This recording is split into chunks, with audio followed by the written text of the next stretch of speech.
पहली बार जब संघ का पथ संचलन 1928 में नागपुर में हुआ, ज्यादा लोग नहीं थे, 21-22 ऐसी संख्या थी। लेकिन अपने समाज में उस समय 21-22 लोग भी एक दिशा में कदम मिलाकर चल रही है, दृश्य बड़ा दुर्मिल था, इसलिए लोग प्रभावित हो गए और डॉक्टर एडवर्ड के पास गए, क्योंकि उनको पता था ये क्रांतिकारक मनोवृत्ति के आदमी है, इन्होंने अपना जीवन देश के लिए समर्पित किया है। तो उनको लगा इनकी जरूर कोई दूर की डिजाइन है, दूर की गोटी कुछ खेल रहे। तो जरा विश्वास में लेकर, डॉक्टर साहब अब अपने 50 लोग हो गए, अब आप आगे क्या करेंगे? तो डॉक्टर साहब ने कहा 50 के बाद 500 करेंगे। बोले 500 के बाद? फिर 500 होने के बाद? तो बोले 5000। तो 5000 होने के बाद तो अभी हुए कहा? नहीं हो गए, मान लो हो गए, तो क्या करेंगे? तो बोले 50,000 करेंगे। तो ऐसा बढ़ते 5 करोड़ तक पहुंचा। तब उसने ऊब कर पूछा कि यानी आप क्या करेंगे, क्या इनका करेंगे क्या? तो बोले कुछ नहीं करेंगे, इतना ही करेंगे। डॉक्टर साहब ने कहा कि संपूर्ण हिंदू समाज को हमको संगठित करना है, उसमें अपना अलग संगठन नहीं खड़ा करना है, सबको संगठित करना है। यह छोड़कर हमको दूसरा कोई काम नहीं करना है, क्योंकि ऐसा समाज खड़ा हो जाने के बाद जो होना चाहिए वो अपने आप होगा, उसके लिए और कुछ नहीं करना पड़ता। संपूर्ण हिंदू समाज को संगठित करने के लिए राष्ट्रीय स्वयंसेवक संघ की उस समय स्थापना हुई। ये हिंदू क्यों आया, ये बहुत बड़ा प्रश्न समाज से आता है, आज भी आता है।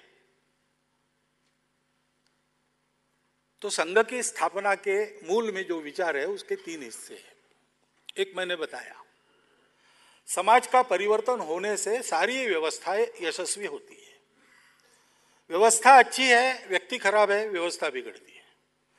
व्यक्ति अच्छे है, व्यवस्था खराब है, व्यक्ति को बिगाड़ देती है। दोनों अच्छा होना चाहिए और प्रारंभ समाज से होता है, क्योंकि व्यवस्थाओं को बदलने वाले व्यवस्था के लोग कभी हो नहीं सकते, वो तो व्यवस्था में है, वो बदलेंगे तो उन पर ही खतरा है।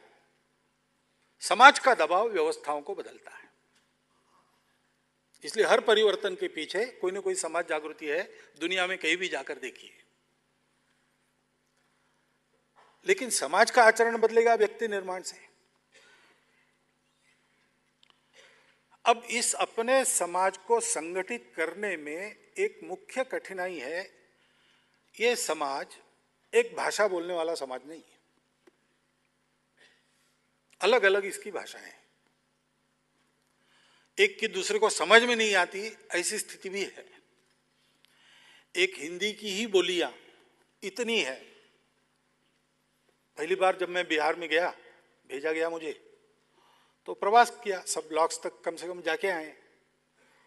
तो एक बार मुजफ्फरपुर पहुंचा, लंबा प्रवास करके आया था उधर पूर्णिया की तरफ से, उस समय की बसें वगैरह, उस समय के रास्ते।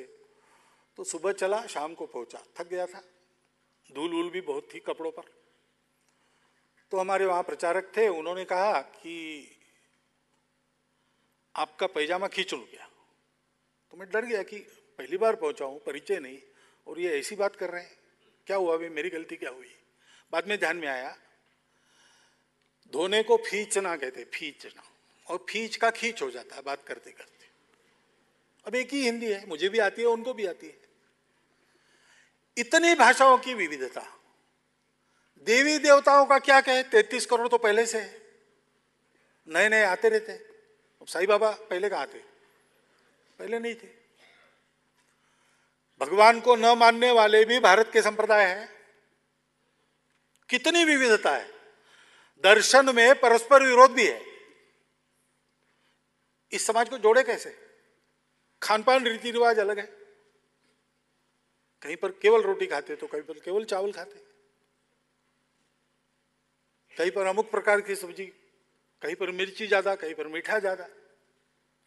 किसी भी बात में एक जैसी समानता भारत में कहीं नहीं है। और दुर्भाग्य से इनमें से कुछ विविधताओं को लेकर हमने अपने भेद बनाए, एक दूसरे को एक दूसरे से अलग किया, ऊंच नीच भी किया, और बाद में विदेशियों ने भी उसका लाभ लिया, उन दरारों को और चौड़ा किया। तो कैसे जोड़ा जाए? जोड़ने वाला कोई सूत्र है? ऐसा कोई विचार है जो सब प्रकार की उपासनाओं को, पूजाओं को, देवताओं को मानता है, सबको सत्य कहता है, जो किसी एक भाषा पर आग्रह नहीं रखता, सब भाषाओं का जिसमें स्वीकार है, खान पान रहन सहन की विविधता का सब प्रकार का जिसमें स्वीकार है? सौभाग्य से हमारे देश का जो परंपरा से चलता आया हुआ विचार है, जब मैं विचार करता हूं, कहता हूं, तब मैं मूल्यों की बात करता हूं। विचार के मूल्य होते हैं जिसमें से विचार निकलता है, उसके आधार पर कुछ फॉर्मुलेशन होता है, उसको मैं नहीं, वो अलग अलग होता है, परस्पर विरोधी भी हो सकता है। लेकिन हमारे देश में जितने सारे विचार हैं किसी भी प्रकार से जो हमारे देश के भूमि से निकले हैं, उनको देखेंगे तो आपको ध्यान में आएगा कि बीच में जो दिखने वाला है वो सब अलग अलग है, परस्पर विरोधी भी है, लेकिन जहां से शुरू हुआ वो प्रस्थान बिंदु और जहां उसकी परिणति होती है वो प्रत्यक्ष उपदेश, इसमें कोई फर्क नहीं है। प्रस्थान बिंदु एक है कि मूल में एक है, विद्वान लोग उसको अलग अलग नजर से देखते हैं, इसलिए उसका अलग अलग वर्णन करते हैं, लेकिन वो एक ही है, एक ही वस्तु का अलग अलग वर्णन है। एकम सत विप्राह बहुधा वदन्ति।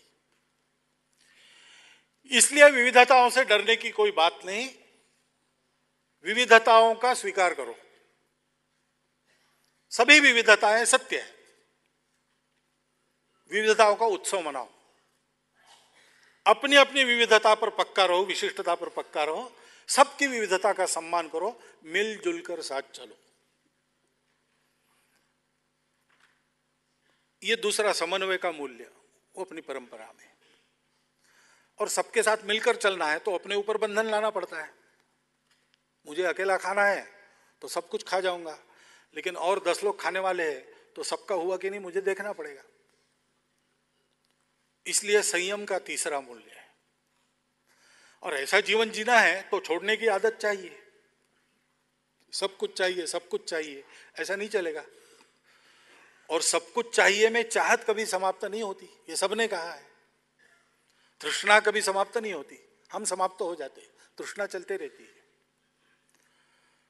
तो त्याग पूर्वक जीना पड़ेगा, अपनी जरूरतें कम करते जाओ, कम करते जाओ, किसी चीज की जरूरत न रहे, ऐसा जीवन बहुत अच्छा जीवन, संन्यास का जीवन।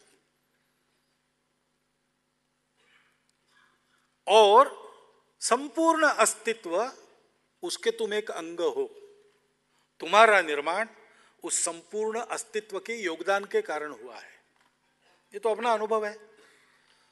देह मुझे माता पिता के कारण मिला, संस्कार मुझे परिवार के कारण, समाज के कारण, विद्यालय गुरुओं के कारण मिले। कपड़ा पहनता हूं तो कहीं मिल चलती है, कहीं कोई बुनता है, किसान कपास खेती करता है इसलिए होता है, खाना पीना इसीलिए मिलता है।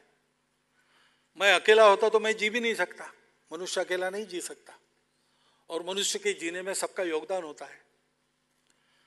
तो ये समझो कि आप इस सृष्टि का एक अविभाज्य अंग हो, उसमें आपको योगदान करना है, उसके प्रति कृतज्ञ रहो। ये कृतज्ञता का 5वां मूल्य। ये 5 बातें सर्वत्र भारत से निकले हुए सब विचारों में मिलती है। वो एक क्या है, इसका दर्शन जब शुरू होता है तब फिर वो अलग अलग है। कोई इसको जड़ मानता है, कोई उसको चेतन मानता है, कोई उसको ईश्वर मानता है, कोई उसको और कुछ मानता है, परस्पर विरोध भी है।